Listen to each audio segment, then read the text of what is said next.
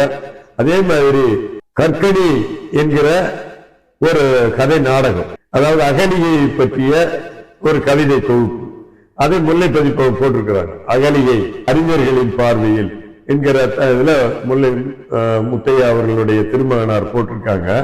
அதுல கற்கடி என்கிற ஒரு கவிதை நூல் நாடகத்துல அருமையான அகலியை பற்றி எல்லாம் சொல்லியிருப்பார். அதே போல அவர் எழுதின வேலை வந்தது. அந்த நாடகம் சிங்கப்பூர், இந்தியா முழுவதும் நடந்திருக்கிறது.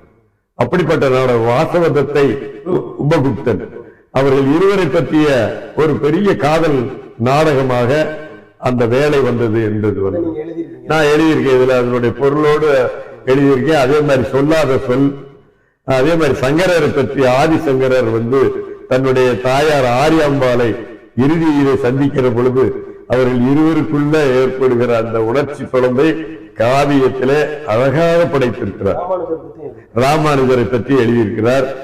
இவருடைய பாடல்கள் முழுவதுமே படிக்க படிக்க இன்பம் தரக்கூடியது. அதை தொடர்ந்து கவிஞர்களோ படிக்கும் நேசகர்களோ அதை படிக்க வேண்டும் என்பதுதான் என்னுடைய ஆசை. எதிர்காலம் அதெல்லாம் தொடரும். அதற்கான புத்தகங்கள் வெளிவர வேண்டும்.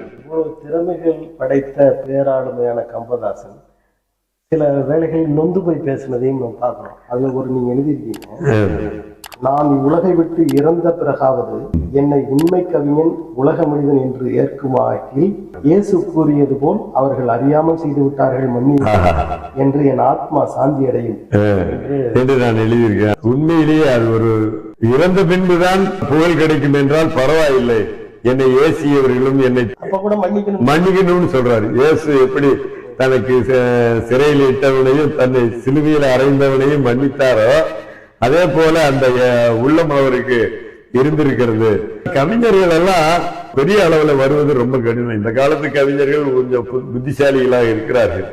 ஆனா அப்பொழுதெல்லாம் அவர்கள் தன்னோட ஒரு முறை அவருக்கு அவன் படத்துக்கு ராஜ் கபூர் மிகச்சிறந்த பாடல்கள் நீங்கள் எழுதியதற்காக 10,000 ரூபாய் தருகிறேன் என்று சொல்லுகிறார். 1960 அந்த காலகட்டத்துக்கு இன்றைக்கு பாத்தீங்கன்னா சுமார் 70 ஆண்டுகளுக்கு முன்பு 1 கோடி மதிப்பு இருந்திருக்கும். அந்த 10,000 கொண்டு வந்து அலுவலகத்தில் வைக்கிறார். அவருடைய நெருங்கிய பொதுவுடைமை தத்துவத்தில ஊறி திளைத்த சங்கரன், தோழர் சங்கரன் அவர்களிடம் ஒப்படைக்கிறார். ஐயா, கவிஞர்கள் யார் யார் துன்பப்படுகிறார்களோ அவர்களுக்கும் கொடுங்க, நானும் மகிழ்ச்சியாக இருப்பதற்கு எனக்கு கொஞ்சம் ஒதுக்குங்க என்று அந்த 10,000 சொன்னாராம். சங்கரன் சொல்கிறாராம், நீங்கள் ஏதாவது ஒரு வீட்டை வாங்கலாமே, இல்லை ஏதாவது ஒன்று செய்யலாமே, பொருளை நான் அப்படி உருவாக்க கூடாதையா, பகிர்ந்து கொடுத்து எல்லோரும் மகிழ்ச்சியா இருப்போம், நாளைக்கு நமக்கு எந்த நடக்கும் என்று அவர் எல்லாருக்குமே அந்த இல்லாதவர்களுக்கெல்லாம் எனக்கு ஒரு சின்ன தகவல் உங்கள்கிட்ட சொல்லுங்க. இப்பவும் அந்த மாதிரி சிலர் இருக்கிறாங்கன்னு ஒரு உதாரணம் சொல்லுங்க. என்னோட நம்ம இப்ப எல்லாருமே கவிஞர்கள் மொத்த பாட்டை நான் எழுதுன்னு சொல்றாங்க. ஆமா, ஒரு பையன் வெளிநாட்டுல இருந்து அறிவுமதியன் என்ன தேடி வரான். சரி, அப்ப நானும் இருக்கிறேன். ஒரு 10 பாடல்கள் எழுதுறாங்க. மொத்தமா கொடுக்குறாங்க. ஆனா அறிவுமதியன் என்ன பண்றாரு, ஒவ்வொன்னா பள்ளி பாரதிக்கு ஒண்ணு ஒவ்வொருத்தருக்கா பிரிச்சு கொடுத்தாரு. நான் கேட்டேன் என்னென்ன, எல்லாரும் எழுதணும் அப்படி எழுதணும். அதனாலதான் அறிவுமதியை இன்னைக்கு விட்டுட்டாங்க. அதனால அறிவுமதி போன்றவர்கள் எல்லாம் மிகச்சிறந்த பாடலாசிரியர்கள். அவர்கள் கவிதை நுட்பம் கொடுத்தவர்கள், கவிஞர்கள் மேல பற்று கொண்டவர்கள். ஒரு இடத்துல வைதீக பார்ப்பனரும் தீண்டாதோறும் வளமான ஓர் நிலைக்கு செல்வதற்கு தெய்வீக சேவையதை செய்கின்றாரு. அதாவது அந்த உயர்வு தாழ்வுன்றது இருக்கக்கூடாதுன்றதையும் அவரை. ஆமா, அது ராமானுஜருக்கு எழுதின பாடலா இருக்கும். அதுலதான் அவர் வருது. ராமானுஜர் அப்படிப்பட்ட ஒரு சிந்தனையாளர். அதாவது வைணவர்களாகட்டும் யாரா இருந்தாலும் கூட தெய்வத்தை நோக்கி தானே வருகிறார்கள். அது ஏழை பணக்காரன் பார்க்க கூடாது என்று சொல்லுவார். அதனால நானும் கூட கலைஞர் அவர்கள் எப்படி மத புரட்சி செய்த ராமானுஜர் நாடகம் எழுதினாரோ அதே போல மத புரட்சி செய்த ராமானுஜர் என்ற புத்தகத்தை நானும் எழுதினேன்.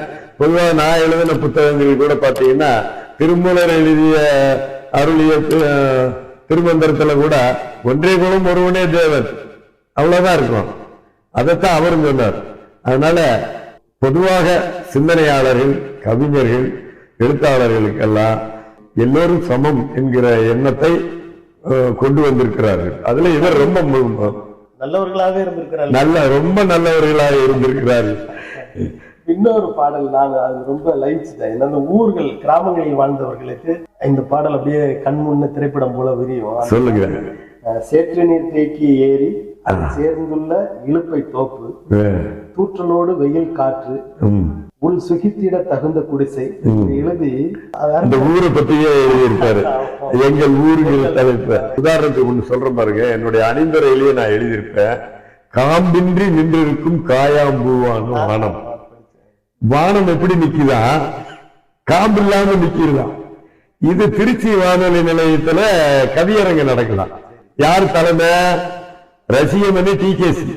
ரசிகமணி டிகேசி மிகப்பெரிய இலக்கியவாதி. அவருடைய தலைமையில நடக்கும்போது நிறைய கவிஞர்கள் பாடி முடிச்ச பின்னாடி அடுத்தது கம்பதாசன் கவிதை பாடுவார். எடுத்ததுன்னு இந்த வரியை சொன்னாராம். காம்பின்றி நின்றிருக்கும் காயாம்பூவான வானம். ஒரே கை தட்டலாம்.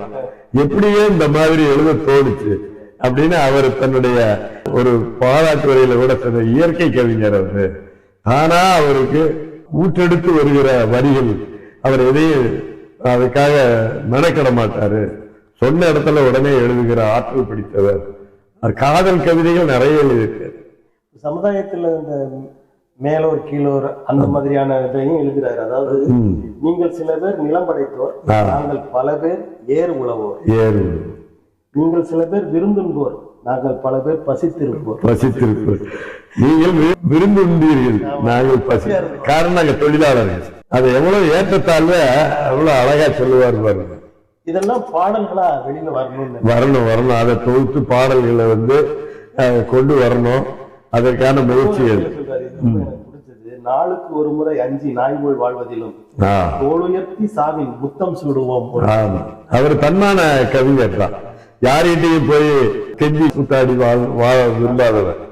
அவருக்கான ஒரு தனி இடம் அந்த காலத்திலேயே இருந்திருக்குது. அப்படிப்பட்ட கவிஞரை நாம மறந்துட்டோம். அதனாலதான் மணிவாசர் பதிப்பகத்தினுடைய முதல் தொடங்கிய நிறுவனர் சொல்லுவார். மணிவாசர் பதிப்பகத்தினுடைய மெய்யப்பனார் அறிஞர். அவர் எழுதியிருக்காரு மறக்கப்பட்ட கவிஞர். ஆனால் எப்படிப்பட்ட கவிஞர் கம்பதாசன் தெரியுமா? ஒரு காலத்துல புராண பாடல்களையும் தெய்வீக பாடல்களையும் பாடிக்கொண்டிருந்த பொழுது சமுதாய ஏற்றத்தாழ்வுகளை புறந்தள்ளிவிட்டு ஏழை எளியவர்களை பாடிய ஒரே கவிஞன் கம்பதாசன் என்று அவர் எழுதியிருப்பார். காரணம் அந்த முற்போக்கு கவிதைகளை படைத்தவர் கம்பதாசன். அதனாலதான் பெரும்பாலும் செல்வந்தர்கள் எல்லாம் அவரை ஒதுக்கி விட்டாங்களோன்னு தெரியல. அந்த காரணத்தினாலதான் உங்க புத்தகத்தை கூட அந்த பதிப்பகத்தை கொடுத்தீங்களா நீங்க? இல்ல, அப்படிப்பட்டவர்கள் தான் அந்த மாதிரி கொண்டு வருவாங்க. நீங்க ஒரு புத்தகம் எனக்கு அனுப்பிச்சீங்க, நான் படிச்சுட்டு பாதி வச்சிருந்தேன். என்னோட அலுவலகத்துக்கு வந்து யாரும் எடுத்துட்டு போயிட்டாங்க. ஆனா நான் என்ன பண்ணேன், மணிவாசர் பதிப்புன்றது ஞாபகத்துல இருந்தா அவங்களுக்கு போன் பண்ணி பேசும்போது கம்பதாசனை பத்தி அவங்களும் பேசினாங்க. இந்த புத்தகம் இருக்கா இல்லையான்னு தெரியல, எல்லாம் உடனே விற்று தெரிந்து விடுகிறது அப்படின்னு சொல்லிட்டு எனக்கு ஒரு புத்தகம் இருக்கிறத அனுப்புறேன்னு அனுப்பி வச்சாங்க. ஆக கம்பதாசனை அறிந்தவர்கள் மேலும் அறிந்து கொள்ள வேண்டும், அவரை போற்ற வேண்டும், அவரை எல்லாருக்கும் சொல்லணும்னு நினைக்கிறாங்க. ஆமா, உண்மை. உதாரணத்துக்கு இன்னொரு செய்திய நீங்கள் கேட்டதுனால சொல்லுகிறேன். இந்த புத்தகம் வெளியே ஒரு ஆண்டு இருக்கும். இலக்கிய செல்வர் குமரி அனந்தன் அவர்கள் இந்த புத்தகம் படிப்பதற்கான வாய்ப்பு கிடைத்திருக்கிறது. அந்த புத்தகத்தை படித்து விட்டு ஒரு நாள் எனக்கு தொலைபேசி செய்தார். தொலைபேசியில பாவலர் கணபதி ஐயா எங்க இருக்கீங்க என்றால், நான் வெளியே இருக்கேன் அப்படின்னு. நேரா வீட்டுக்கு வாங்க, நான் உங்களை அங்க சந்திக்கணும் அப்படின்னு என்று சொன்னார். ஐயா, ஏன் நீங்க எதுக்கு ஏன் வீட்டுக்கு வரீங்க? நீங்க எவ்வளவு பெரிய இலக்கிய மேதை, இலக்கிய செல்வர் என்று அழைக்கப்பட்டு நீங்க தேசிய தலைவர் கூட, நீங்க அதெல்லாம் வேண்டாம், நீங்க முதல் வாங்க என்னார். போனா எனக்கு முன்னாடியே அரை மணி நேரம் அங்க காத்திருந்து அவர் சொன்ன ஒரே ஒரு செய்தி, அவர் என்னை சந்திக்க வரவில்லை. ஒரு கவிஞனை, கம்பதாசன் என்கிற கவிஞனை இவ்வளவு உயர்த்தி ஒரு நூலை கொண்டு வந்த உண்மை பாராட்ட வேண்டும் என்று வந்தேன் என்று சொல்லுகிற பொழுது, அப்பொழுதுதான் கம்பதாசனுடைய புகழும் நான் அடைந்த. உண்மையிலேயே அந்த ஒரு பெருமை வருமா? நானெல்லாம் ஒரு காலத்துல இலக்கிய செல்வர் பேசுகிற கூட்டத்திற்கு போய் காத்து கொண்டிருப்பேன். அவர் எப்பொழுது பேசுவார், அவருடைய இலக்கிய நடை. ஆனால் அதுக்கப்புறம் அவரோடு சேர்ந்து சில கூட்டங்கள்ல எல்லாம் பக்தியில தமிழை கொண்டு வர வேண்டும் என்பதில் அவருக்கு ஒரு ஆர்வம் இருந்து, வடபழனி கோயில்ல ஒரு ஆர்ப்பாட்டம் எல்லாம் செய்வதற்கு தமிழ் வழி இதுல பண்ணணும், வழிபாடுகள் இருக்க வேண்டும் என்பதில் ஆர்வமா ஒரு இயக்கத்தையே நடத்தினார். அப்படி கூட்டங்கள் எல்லாம் நான் கலந்து கொண்டிருந்திருக்கிறேன். அவரும் ஒரு முறை கம்பதாசன் நிகழ்ச்சியில கலந்து கொண்டார். அப்படி ஒரு எழுத்தாளர், அதே மாதிரி அவர் கவிஞர். அதனாலதான் கவிப்பேரறிவி ஈரோடு தமிழன் என்னை பற்றி பாராட்டி எழுதிய பொழுது, கவிஞர் கம்பதாசனை எழுதிய கணபதிக்கு 9 கப்பல்களில் பாராட்டுகளை ஏற்றுமதி செய்கிறேன். ஏற்றுமதியை ஏற்றுக்கொள்பவர்கள் இறக்குமதி செய்து கொள்ளலாம். அப்பதான் நீங்க சொன்னீங்க, ஏற்கும் மதி உள்ளவர்கள், அதைத்தான் அவர் ஏற்றுமதி என்று போட்டிருக்கிறார் என்று சொன்னீர்கள். அது காரணம் அவ்வளவு உயர்வா எழுதுகிறார் என்றால் இந்த கம்பதாசனுடைய சிறப்பு தான். உங்களுடைய ஆசிரியரே, என்னுடைய ஆசிரியர் அவரு புதுக்கல்லூரியில நான் மாலை வகுப்புகளில அவரோட 1970-71 அவரிடம் தமிழ் கற்றுக்கொண்டேன்.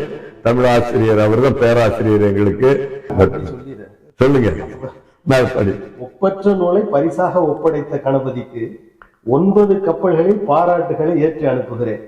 ஏற்றுமதி படைத்தவன் இறக்குமதி செய்து கொள்ளட்டும். என்ன அருமையான வரி! அதுக்கு கவி பேரறிவி அவர் எழுதிய பாடல்கள் எல்லாம் பார்த்தீங்கன்னா, கையில காசு வாயில தோசை, ஒரே வரிதான். அவர் திரைப்படத்துக்கு எழுதின பாடல்லையே சிறப்பான பாடல். அவருடைய பாடல்கள் நிறைய பாடல்கள் அவர் எழுதியவர்.